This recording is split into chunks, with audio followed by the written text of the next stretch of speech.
Hey guys, today we are taking a look at, well, if you don't know what this is in front of you, it's a very weird Predator. This is no knockoff, no, this is a Mcfarlane figure. This is Mcfarlane Toys Movie Maniacs Series 6 Predator 2, or Predator the Hunter from Predator 2. I have got the flash on, as I did do a little clip without the flash, and the camera just didn't want to show any of the details on it. I do think you should see the details on this, because this is, for its time, it was a fantastic figure. And I still think it is now. Now, there are 3 variants of this. There is the open-mouthed screaming version with a staff that fits in this hand. There is just a version with the mask. And then you have this version, which has the removable mask and closed mouth and a disc. I do not possess the disc. This is literally how I have the figure. Now, I have done one little thing to this. This chest armour didn't sit very central, so I put a bit of glue underneath this buckle piece right here. You can probably, if I just focus right there. This little buckle bit, I put a bit of glue under, so that's why that's a bit funny. Because I need to central it more, because it was just throwing it off, throwing the balance off. It was very distracting how it was off-centered, and it made the figure look all kinds of whack. Now, most of them commonly won't have this shoulder pad. I think this is removable. Yes, it is. As you can see, it's on 2 little stems right there. So I'm just going to reattach this because I don't want to... it just clips on there back nicely. So this is how I have the figure. The mask, as you can see, does fit on the head. And it does have this wire that goes behind the dreads into the back of the mask. I have yet to glue that back in. But I've not, just because I just wanted to get the review done. Just straighten him a bit. He would come with a disc that would fit in this hand. Now, he does have some features. Probably see this tab here. Unfortunately, this is the problem with it. It does have a few negatives, this being one of them. The blades only go about that far. They don't really extend very much. That's the one thing the NECA does a lot better, is extending blades. Also, the articulation in the elbows is really... It's not great. It's okay. It's not, but this figure is really nice for its time. And still today, I think it holds up well to many modern figures, just because it does a few things that make it unique. For one, it does have an action feature, as I dub it, where, and this pegs in very tightly, where you can pull this off. It's in painted on the side. And you can have the situation where he's, you know, had his arm cut off. I'll just peg that back in. And also, due to the way the articulation works in the upper shoulders, you can have him, and I do like this, I'm just doing it off camera, you can have him posed using his wrist computer, as you can see. Although the other version does, one of the versions does have an opening wrist computer, this version does not open due to the detachable arm. Speaking of articulation, let's get into that now. Actually, before we do, this mask does come off. Now, I have blue tacked it on, because unfortunately, without blue tack, it just falls straight off his face. And this, I think, is a very good sculpt for the time. The eyes are painted in there very nicely. This is really good for its time. Obviously not as accurate as a NECA one, but for the time that this came out, this was really, really good. The dreads are very soft, actually, a lot softer than I was expecting. They don't hinder the articulation that much, which is great.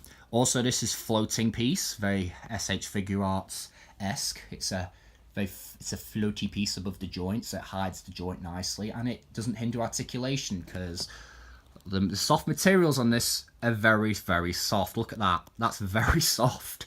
It's really good. Actually, how well this figure was engineered for his time. He does have the cannon, which hinges here. Unfortunately, it's very loose on this hinge. It has a swivel here. And it does have a hinge here, so if you're going to pose it, it poses like that. And honestly, if you kind of... let me see if I can get it underneath the dreads here. If you get it underneath the dreads, it looks like it's part of his armour without that big arm, and that kind of works, so it does look a little weird like that, so probably just best to split like that. This is pretty good for an old piece. Actually, I've got the cannon the wrong way around. Here we go. There we go, there's the gun the right way around. This top hinge here is all this, it's mainly this that's quite loose, this swivel bit here. But the hinge that goes up and down, as you can see, it just drops. But this swivel for the cannon itself and the actual hinge going up and down is pretty good. The mask, of course, like that's inside, there's no sculpting to it. Shame, but it's an older figure. We've got to give it respect. Now, the articulation in the points that it does have, it actually does it better than NECA in some ways, which is quite surprising because NECA are absolutely amazing. But we'll just get the cannon out of the way. Although I do like the way that looks with his cannon up. So for articulation, the head is on a hinge and swivel, so it rotates. It's not a ball joint, it doesn't go that way, so it's not the greatest range, but this, the up motion, if I just get some of these dreads out of the way, because they do actually hinder the up motion movement a bit, the up movement there works quite nicely. A NECA ball peg wouldn't go anywhere near that far up, and it would go down, but actually that goes down decently far. Shoulders actually have a butterfly joint, as you can see. So it's a bit of a bizarre looking joint. So without this armour he would look very bizarre, but it can go quite far back, quite far forward. And this one's a little bit stiffer to use, so I'm going to try not to mess with it too much. But it does go forward decently far. It's just going back that's the problem. So it will go forward quite far, so you can punch. But going back, it just doesn't do it that much because of the sculpt here. I thought it was stiff, but actually no, it's the sculpt that bashes against it. The shoulders are on the arms are, well, these upper arms are very well articulated. You've got a pin socket joint which goes forward and back. You have a hinge, so it's a pin hinge that goes out to the side. Both arms do this. This shoulder's ratcheted a bit for some reason. It's a bit hard to move. You have a bicep swivel, which is quite cool. You have a cut joint at the elbow, which ain't the best. But if you want his arm straight, you kind of have to have the bicep the wrong way round. But his arm being bent, as you can see, it's just a cut joint. The arm being bent looks kind of cool anyway. I mean, it looks alright. It looks more natural. But this arm, what I do is I just bend it and then do that. So I kind of have his arm in a bit of a goofy position just to kind of get it more normal. And this shoulder pad's just come off again. It's only on a peg system, so... Let me just slot that back into place. I'm probably going to have to glue this, actually, because I don't want this thing coming off. It really should be more in the bicep, but I think it does look a lot better here, because like that, it just looks like he's deformed massively. When I first saw one of these figures without the shoulder pad, I first thought it was horrible. But actually seeing it in person, it's really good. It's a great figure. The hands are differently articulated, which is surprising. Mcfarlane do use asymmetrical articulation. So this hand is on a straight cut joint, and the fingers, as you can see, the fingers are very rubbery. Whereas this hand is on a hinge, a swivel here, but as I gave away by accident, it is on a hinge, which is quite interesting. He has a rotational diaphragm rotation, but he also has, if you can see here, this notch, so he can crunch that far forward, not really super far forward. I kind of straighten him a bit. His legs don't really want to move that much. He doesn't go far that much, forward that much, but he does go stupidly far back. So you could get him into a howling pose, which I think is pretty cool for this guy. So he also has a waist cut joint. The legs are on quite a nice joint. As you can see, they have the ball hinges that most NECA figures have, so they go forward. And that's a bit stiff, actually. I might have to heat this guy up. So they go decently far forward. At least that leg does. I've not tested the other one.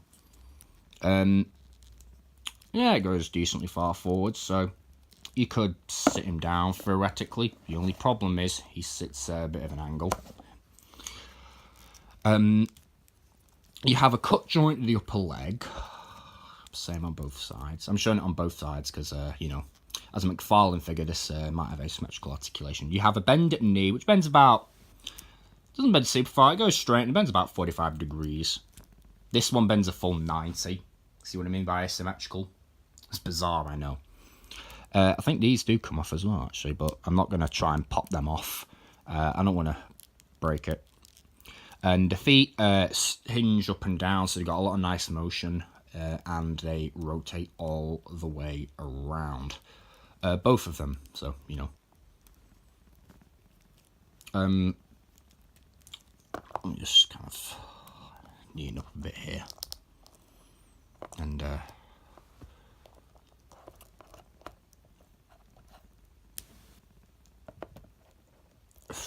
have him holding his mask, because that looks kind of cool. So overall, I really like this piece. Yeah, he's old. He's not got the best shoulder articulation, and some of the articulation is a little difficult to work with, mainly this butterfly joint, and you know the fact that this shoulder pad's just general weirdness. Most people I've seen him glue them on the bicep, like that, but that just doesn't look right on this figure. Yeah, it's accurate in the movie, but it doesn't work. It doesn't do this figure any favors. I am happy to say that this guy has not got clear plastic joints. I have seen every joint. It is done in the tan plastic because clear plastic is known for being very brittle. This guy does not have any clear plastic, so unlike the AVP figures, you're quite safe with this one from no breakages, provided you take care of it. Because obviously it's an older figure.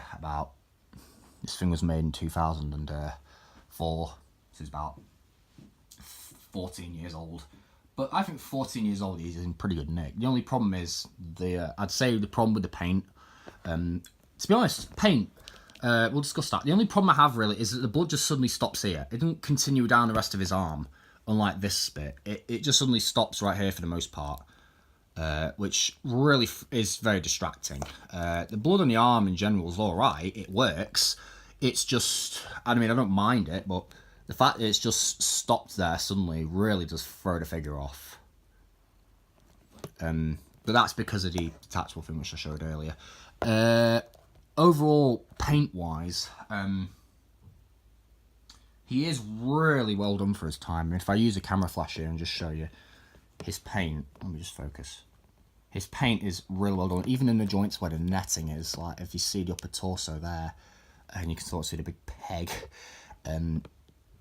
It's really nicely done. There's even some blood here on the chest.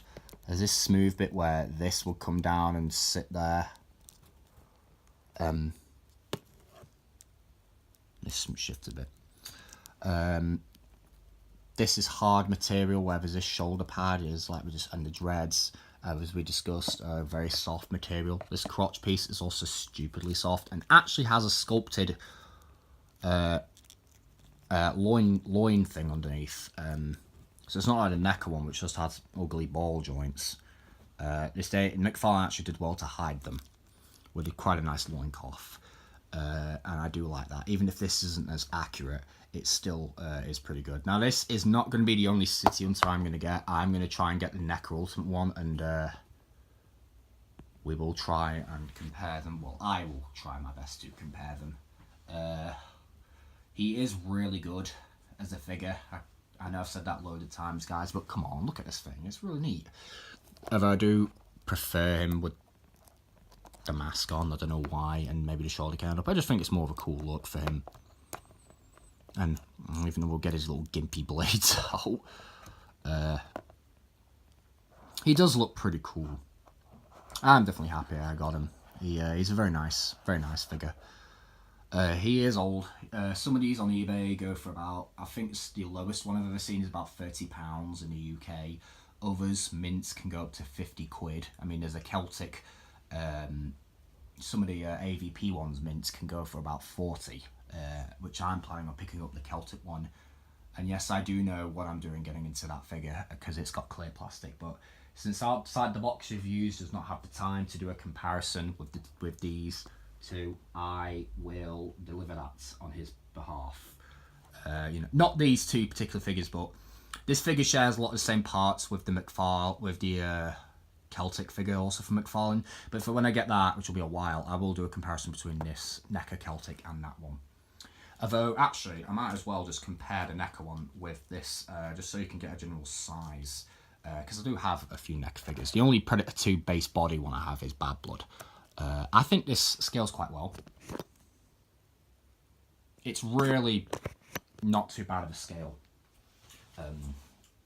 At first I thought this guy was quite small, but then if I compare him next to the Necker Ultimate Jungle Hunter, I think we're going to find yep, he is the same size. Looks a bit different on camera actually, but he's fallen over. But he is actually just a ever so smidge taller. At least that's what I'm getting.